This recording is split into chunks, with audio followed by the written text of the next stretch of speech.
A ação das dívidas de precatórios é apontada como solução para viabilizar pagamentos após decisão do Supremo Tribunal Federal.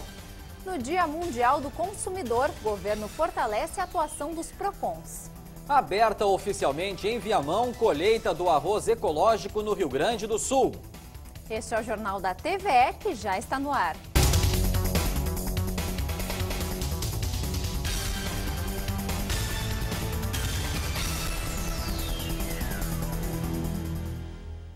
Boa noite. Boa noite. A Polícia Civil confirmou hoje que as mortes no incêndio da Boate Kiss, em Santa Maria, foram causadas por asfixia pelo gás cianeto. Os laudos da perícia sobre a tragédia foram entregues nesta sexta-feira e serão anexados ao inquérito policial.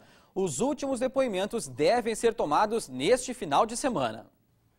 Hoje é o Dia Mundial do Consumidor, o elo mais fraco nas relações de mercado que recebe cada vez mais atenção do poder público. Em Porto Alegre, o PROCON multou 48 empresas no ano passado por infrações contra o Código do Consumidor. Além de receber denúncias, o órgão também desenvolve ações educativas. O objetivo é que cada vez mais os clientes saibam seus direitos e deveres na hora de comprar um produto ou contratar um serviço. Quem passou pela Esquina Democrática teve a chance de ganhar o Manual do Consumidor Consciente. Para a gente ter mais informação, né, sobre como funciona, tudo. Já usou o PROCON? Não, ainda não. Peguei o material para me informar.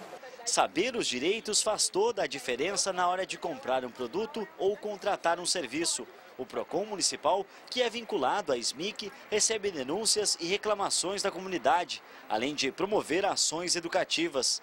Desde o começo das atividades, há 5 anos, o PROCON de Porto Alegre já registrou mais de 95 mil atendimentos. Nós estamos aproveitando essa data tão importante para a defesa do consumidor e entregando esse material que vai trazer um pouco mais de conhecimento, uma maior percepção do que são as relações de consumo aqui na capital. Hoje em dia o consumidor já tem mais noção de como utilizar o PROCON ou saber os seus benefícios, os seus direitos? É um trabalho constante, não só da fiscalização do PROCON, da direção como um todo do PROCON e dos órgãos que envolvem a defesa do consumo, esse trabalho, essa lida cotidiana para que a gente consiga levar um pouco mais de conhecimento à população e ela comece a usufruir desse conhecimento. Apenas no ano passado, as equipes de fiscalização do PROCON da capital fizeram 161 autuações e mais de 700 notificações. Pelo visto nas ruas, o consumidor não quer entrar na estatística de quem teve prejuízo e precisou abrir um processo administrativo. Tem pessoas que não fazem transações, compram, sei lá, coisa e tal, sem saber o que estão negociando. Então, depois tem que ter o auxílio de alguém que diga, olha, as coisas são assim ou assim. Eu nunca tive problemas, até o presente. Paulo vai aproveitar o fim de semana para ler todo o manual e ficar por dentro do Código de Defesa do Consumidor. Se precisar usar, sabe como se dirigir ao PROCON, o que fazer, quais são os direitos? Olha, eu sei onde é, né? E vamos ver o que eles vão me dizer qual é o direito que eu tenho realmente, né, para usar esse serviço. Né? E agora esse manual vai servir, a leitura do final de semana. Vou estudar ele, né? E neste Dia Mundial do Consumidor, o governo federal anunciou uma série de medidas para ajudar a fortalecer este público. Entre elas, um projeto de lei que dá aos PROCONs o poder de justiça. Pois para falar sobre o Plano Nacional de Consumo e Cidadania, recebemos no Jornal da TVE o diretor do PROCON do Rio Grande do Sul, Cristiano Aquino. Boa noite, diretor. Seja bem-vindo aqui no estúdio da TVE. Boa noite. Prazer enorme estar aqui conversando com todos vocês, principalmente nesse Dia Mundial do Consumidor. Diretor, como este plano vai modificar a atuação dos PROCONs no país? Veja, primeiro acho que é extremamente importante a gente salientar que o governo federal tenha trazido à tona e destacado como prioridade a política de defesa do consumidor como uma política de Estado. A própria presidenta tem se manifestado com muita veemência no sentido de que defender o consumidor não significa uma decisão do governante, mas significa uma pauta da sociedade.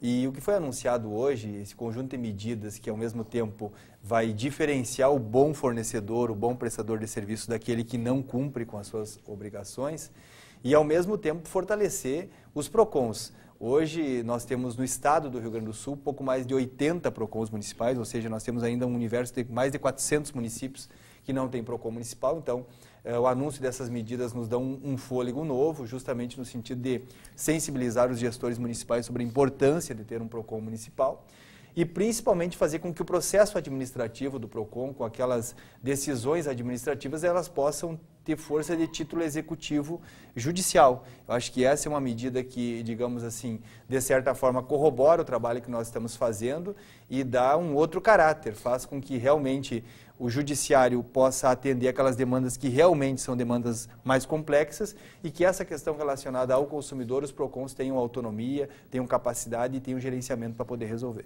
Zé, diretor, e essas mudanças, né, como o senhor estava comentando com a gente agora aqui, elas têm aí a intenção e a probabilidade de realmente diminuir essas ações em âmbito judicial? Isso, a previsão é de que realmente isso aconteça? Veja, essas duas medidas articuladas, primeiro, o fortalecimento dos PROCONs, que passa por autonomia, passa por maior condição de recursos humanos, passa por capacidade de estrutura de fiscalização, ela é um dado interessante. E a segunda é que nos PROCONs, via de regra, 90% das pessoas que vão a um PROCON municipal ou estadual, essas pessoas resolvem o seu problema no primeiro contato, né, no contato telefônico, no processo de mediação. Então, isso significa que nós terminamos com o problema ali. Não há necessidade de um processo. E quanto mais pessoas procurarem o PROCON, mais problemas serão resolvidos e menor será a incidência destas pessoas junto ao Poder Judiciário. Não tenho dúvida de que o fortalecimento dos PROCONs e a solução dos conflitos na via administrativa ajudará e muito a gente ter uma qualidade também na prestação jurisdicional dentro do Poder Judiciário. E qual o impacto dessas novas regras para o comércio e para os prestadores de serviços? Veja, o comércio também tem que cumprir um papel neste processo. A própria presidenta, no anúncio, disse que é preciso que haja um comprometimento, né? E hoje, num mercado em que cada vez mais os preços, as condições, as promoções, elas são muito parecidas, muito iguais. O que diferencia um comerciante, um prestador de serviço de outro, é justamente a forma como você trata o pós-venda. Ou seja, quando um consumidor eventualmente tem um dissabor na relação de consumo, comprou algo que não funcionou direito, a forma como ele é tratado posteriormente é que faz com que ele se fidelize, faz com que ele volte naquele estabelecimento comercial. Então, o pós-venda é algo fundamental e este fortalecimento dos PROCONs e o investimento do governo federal nesta pauta faz com que também haja um comprometimento por parte dos empresários, que são, em grande maioria, de boa vontade, que querem resolver o problema, mas é preciso diferenciar daqueles que realmente não têm interesse e efetivamente lesam o consumidor. Muito bem. Diretor do PROCON aqui do Rio Grande do Sul, Cristiano Aquino, muito obrigado pela sua participação aqui no Jornal da TV. Eu que agradeço, sempre à disposição. Muito bem. Veja depois do intervalo. Aberta oficialmente a colheita do arroz ecológico no estado. Foi aberta oficialmente hoje a colheita do arroz ecológico no Rio Grande do Sul. A cerimônia aconteceu em um assentamento da Reforma Agrária em Viamão. São 15 municípios do Rio Grande do Sul que têm plantações de arroz agroecológico. Com a participação de 439 famílias de 24 assentamentos, serão colhidas este ano mais de 14 toneladas e meia de arroz, produzidas em 3.400 hectares. 60% dos assentamentos realizados no Brasil foram realizados nos últimos 10 anos, nos governos do presidente Lula e Dilma. Nós, justamente por conta disso, podemos entrar num processo de melhor qualificação do processo de reforma agrária. Nós queremos que os novos assentamentos já tenham uma largada positiva no sentido da produção. Aqui no Rio Grande do Sul, nós estamos discutindo com o governo do estado uma parceria entre a União e o governo do estado para assentarmos as últimas famílias remanescentes que temos em acampamentos. A principal diferença é que o arroz agroecológico é produzido sem nenhum agrotóxico e cada ano que passa ganha mais apoio do governo. O arroz ele é especialmente importante porque é um cultivo histórico, que praticamente formou o Rio Grande moderno, né? Mas este aqui ele tem ainda uma particularidade, uma especialidade, né? Que é um arroz orgânico, originário de um assentamento da reforma agrária e de alta produtividade. e este ano já respondendo a investimentos que foram feitos na regeneração do solo aqui. O governo federal lançou hoje o Pronatec Campo para o Rio Grande do Sul. O programa vai capacitar agricultores a partir de cursos técnicos em áreas específicas, incentivando sobretudo os jovens a permanecerem na agricultura familiar. Douglas não perdeu tempo e já está inscrito para um dos cursos do Pronatec Campo. O jovem trabalhador rural de 24 anos, morador de Aratiba, região norte do estado, diz que pretende se especializar e construir a vida profissional na agricultura. Eu fiz a inscrição no sindicato, né? Na minha avaliação, esse curso é bastante importante para nós agricultores, né? Ele acende o ânimo de continuar na propriedade, né? E certamente nos vai dar condições técnicas, vamos dizer assim, de trabalhar na propriedade, de continuar desenvolvendo as nossas atividades com mais qualidade agora. O curso que eu me inscrevi é de agricultor familiar, vai trabalhar a questão principalmente da gestão da propriedade, né? Que é uma dificuldade muito grande que eu e a maioria dos agricultores têm dentro da propriedade, que é de gerir a própria propriedade, fazer os custos de produção, enfim. Então o curso ele vem de encontro para suprir uma grande dificuldade nossa, que é principalmente na parte de gestão, né? Serão 56 cursos que iniciam no dia 6 de maio em 31 municípios do estado e acontecem em parceria com os institutos federais. A elaboração do projeto político-pedagógico, ou seja, do currículo e de todas as ações que envolvem esses cursos, fica sob responsabilidade da entidade que a gente chama de ofertante, que na verdade, no nosso caso, são os institutos federais e que em parceria com os movimentos sociais e com outras instituições que compõem o comitê gestor do Pronatec Campo no Rio Grande do Sul, iremos elaborar então esses currículos com um cuidado muito especial de que eles sejam muito identificados com as necessidades e com o modo de vida das populações do campo. A iniciativa do Ministério do Desenvolvimento Agrário vem ao encontro dos objetivos do governo de fomentar a agricultura através de qualificação técnica.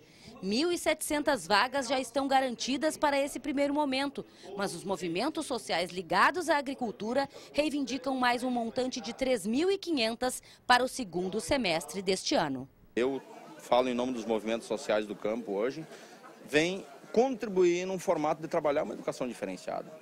Fazer com que o Pronatec não seja apenas um curso técnico de formação para o jovem, porque só técnica produtivista a gente sabe que não vai resolver a situação. Tem que ter uma formação técnica humanizadora, que trabalhe todos os aspectos voltados à realidade do campo. E com isso, é por isso que os movimentos hoje integram o comitê do estadual do Pronatec Campo, ou seja, para ajudar a construir uma política eficaz de formação para a juventude e para os agricultores familiares. E o deputado federal Mendes Ribeiro Filho, do PMDB gaúcho, vai deixar o comando do Ministério da Agricultura. A medida faz parte de uma série de mudanças que a presidente Dilma Rousseff realiza no primeiro escalão do governo. No lugar dele deve assumir o deputado mineiro Antônio Andrade, também do PMDB. Mendes Ribeiro foi convidado a chefiar a Secretaria de Assuntos Estratégicos da Presidência da República. A 37ª edição da FIMEC em Novo Hamburgo encerrou hoje apresentando alternativas de reciclagem de resíduos da produção coureiro-calçadista. Além de ter todos os tipos de componentes para calçados, a FIMEC é o mundo das máquinas.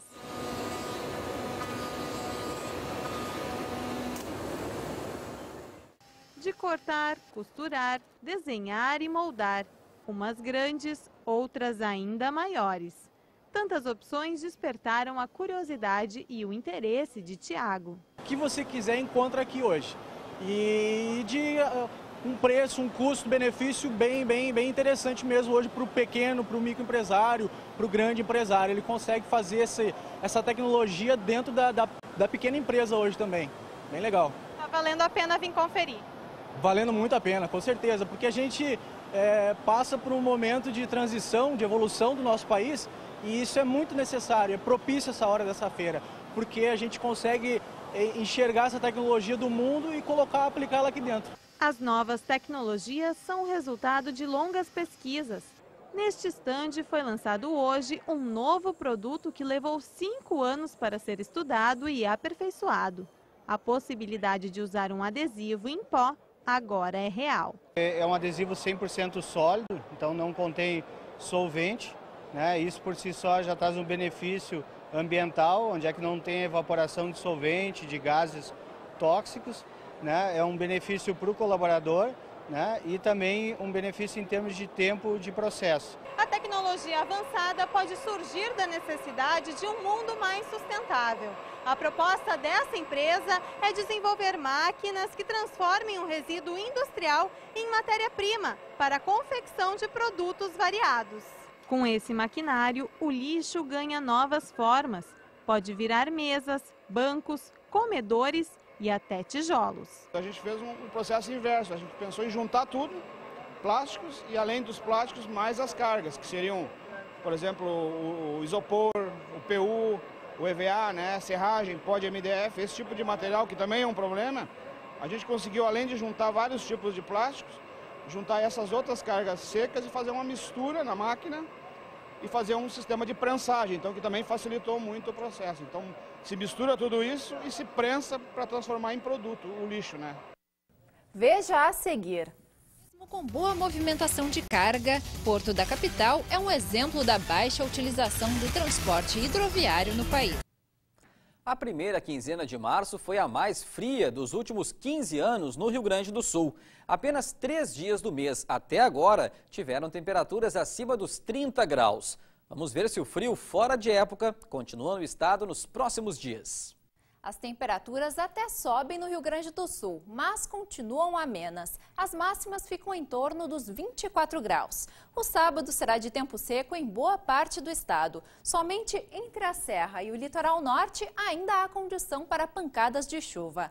Na região metropolitana, o dia já começa com nebulosidade. A mínima é de 16 graus em Porto Alegre. Já em Torres, a previsão é de chuva. A máxima atinge os 24 graus. Tempo parcialmente nublado no norte do estado e na região central. Faz 21 graus em Passo Fundo e 24 em Santa Maria. E o céu fica mais aberto na fronteira oeste, mínima de 12 em Uruguaiana. No domingo, o tempo não muda muito. O sol aparece na maior parte do estado, mas ainda há previsão de chuva na Serra e no litoral norte. Nessa sexta-feira aconteceu mais uma edição do curso Porto Alegre Turística para os taxistas. O objetivo é dar instruções à categoria sobre os pontos atrativos da capital e as alternativas de lazer. Desde a criação do projeto em 2011, 404 taxistas já foram capacitados. Em um workshop, eles recebem noções básicas da atividade turística e cadeia produtiva e ainda conhecem o perfil do visitante na capital. Sabendo o perfil da pessoa que está nos perguntando, a gente tem como dar uma dica, de repente, de o que pode ser feito num dia de chuva, que nem hoje, né? Num dia de sol, passeios com crianças, passeios que tu esteja aqui com pouco tempo, né? Às vezes muitas pessoas estão aqui a trabalho, então o tempo é bastante limitado. Tem 1 hora e 2 horas de workshop e depois então eles saem para fazer o passeio no ônibus linha turismo e ver isso tudo que foi falado. A qualificação é realizada pela Secretaria Municipal de Turismo e pelo Serviço Nacional de Aprendizagem do Transporte. Este taxista contou que já ocorreram situações dele não saber sugerir locais atrativos para os turistas. Pediu alguma coisa assim, tipo, o que tem de bom, de diversão à noite ou na cidade, e eu ficar indeciso, sem saber o que fazer, bem dizer, com a pessoa, né? Então, quer dizer, isso faz um complemento de o que está acontecendo aí fora com os taxistas, né? O porto da capital deve movimentar quase 53 mil toneladas em março. Mesmo considerado um volume expressivo para esta época do ano, o uso do transporte hidroviário ainda está longe de atingir o seu potencial pleno.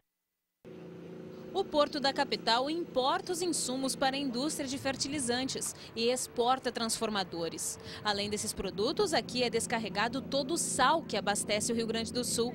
Cada navio transporta um volume equivalente a 400 caminhões. Só no mês de março, 6 navios de longo curso, que são aqueles que vêm de fora do país, irão atracar aqui no Porto da Capital. Isso significa mais de 52 mil toneladas de cargas a serem movimentadas. Um tipo de transporte que oferece muitas vantagens. Tu tens muito pouco acidente nas hidrovias, né? Tu tem pouco registro e os acidentes são muito pontuais e o que normalmente acontece é um eventual encalhe, né? Ou por razões climáticas, né? Ventos, ou alguma outra situação que levou ao encalhe. A capital tem o maior porto fluvial em extensão do país. São 8 quilômetros, o que desperta interesse nas empresas do polo naval, que têm procurado local para se instalar e atender suas demandas, principalmente da Petrobras. Ele tem uma boa capacidade ainda de crescimento, de escoamento de outros produtos, principalmente na exportação e na importação. O Porto de Porto Alegre, juntamente com os terminais privados, movimentou cerca de 4 milhões de toneladas por ano, um potencial que poderia ser maior e bem mais utilizado.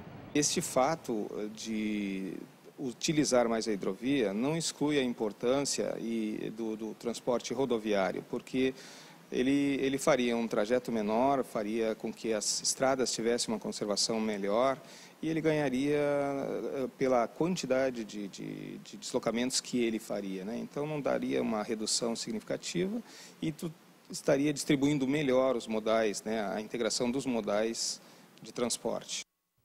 Uma decisão do Supremo Tribunal Federal tornou inconstitucional a emenda que instituiu um novo regime para pagamento das dívidas do poder público resultantes de decisões judiciais. Com isso, ficam proibidos o parcelamento dos débitos em até 15 anos, leilões de precatórios e correção dos títulos por índices que não recompõem os valores. O Conselho Nacional de Justiça calcula em 94 bilhões de reais o volume das dívidas de estados e municípios vencidas até o meio do ano passado. A derrubada da emenda pode causar problemas nas finanças dos entes federados. A dívida do Estado com o pagamento de precatórios é de 6 bilhões e 300 milhões de reais. 38 mil processos estão prontos para serem pagos. O montante referente a dívidas reconhecidas em decisões judiciais que agora deverá ser quitado à vista, sem parcelamento ou realização de leilões. Segundo este advogado, a derrubada da emenda vai obrigar estados e municípios a buscar recursos federais para poder cumprir com os pagamentos. O próprio Congresso, na emenda, estabeleceu uma fórmula, que é a federalização da dívida. O governo federal terá que renegociar esse valor, certo? O governo federal terá que assumir essa dívida e renegociá-la com os estados e municípios, como o fez com a dívida do sistema financeiro que os estados haviam acumulado durante a década de 70, 80 e parte da década de 90. Ou seja, a criação de fundos bancários, os bancos, principalmente os federais, comprariam essa dívida e refinanciariam isso com os estados e municípios. A pensionista Maria Helena tem para receber do Estado cerca de 1.800.000 reais. Ela aguarda desde 1984, quando ingressou na Justiça pedindo o pagamento integral do que tem direito, como viúva de um ex-comandante da Brigada Militar. A integralização do benefício foi concedida a partir de 1999, mas os valores referentes ao período anterior ainda não foram pagos pelo Estado. Ele não tem o que fazer. Simplesmente não pagam. E aí a gente reclama, poxa, a gente já tem uma certa idade, não demora, morre, claro, é a lei do mundo. E eles dizem como resposta, não se preocupe, pode morrer, seus herdeiros receberão. Com a inconstitucionalidade da medida, volta a valer o dispositivo que obriga os devedores a incluir recursos no orçamento para despesas com precatórios. De acordo com o coordenador da Central de Precatórios do Estado, o governo paga hoje 1,5% da receita corrente líquida por mês, que soma de 25 a 29 milhões de reais. Mesmo que todos tenham direito a receber os valores, alguns gaúchos têm preferência. Os idosos e os portadores de doença grave continuam recebendo até 120 salários mínimos, mas a grande questão é como serão disponibilizados os recursos. O cálculo do pagamento também deverá ser alterado. Ainda não foi definido se o reajuste dos valores dos precatórios será pela poupança ou pelo índice de 1% ao mês, como estabelece o Código Civil no caso de dívidas judiciais. Para este advogado, deve valer o percentual definido no processo. Porque a maioria das decisões judiciais já tratavam da questão. Elas já fixavam o percentual de juros, o índice de correção monetária. E que, na verdade, a partir da emenda constitucional, essas decisões judiciais haviam sido suplantadas pela norma constitucional que estabelecia poupança. Então, na verdade, essa regra, inclusive, ela já tem na maioria das sentenças, que é a regra que o juiz fixou para a correção e juros.